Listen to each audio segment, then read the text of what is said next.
તો ગાઈસ સ્વાગત છે તમારા બધાનું મારા એક નવા વ્લોગમાં. તો ગાઈસ અત્યારે આપણે આવ્યા છીએ આપણા બળદોને છે ને ગાઈસ શીખવાડવા માટે.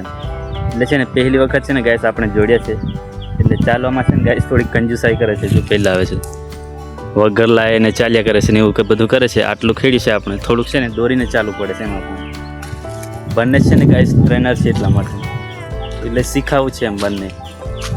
હવે છે એક તો પેલો જૂનો છે પરંતુ જોડ્યા નથી ને એટલા માટે પહેલી વખત આજે ખેડવા માટે લાવેલા છે. જો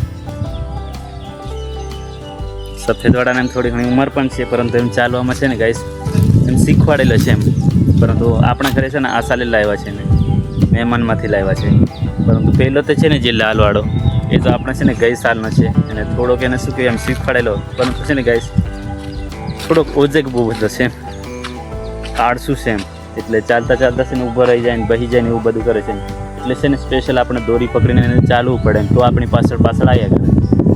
પરંતુ હવે કાયમ એના પાછળ કોને એક માણસ સ્પેશિયલ બે માણસ જોઈએ. તો જેમ ચાલે ને એમાં આપણે છે ને એક વખત સીધો ના ચાલે, પરંતુ જેમ ચાલે એમ આપણે છે ને છૂટો મિલી દીધો છે એમ. એટલે એના પ્રમાણે ચાલ્યા કરે. તો ચાલે છે એને ઊભા રહે ને એવું બધું કરે છે ગાઈસ. ધીરે ધીરે શીખી જશે. આજે પહેલી વખત જોડ્યા ને એટલા માટે એવું કરે છે. આ બાકી તો ગાઈસ આપણે છે ને હજુ અઢાડીનું કામ અધૂરું છે.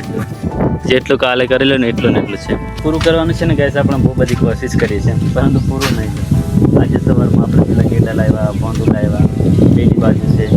આજે બાંધવાના વિચારેલું એમ હોડે, પણ પછી આપણે પેલા ખેતરમાં નાહી ગયા બળદોને શીખવાડવા દોરવા માટે. બાકી કરવાનું જ છે હવે આને.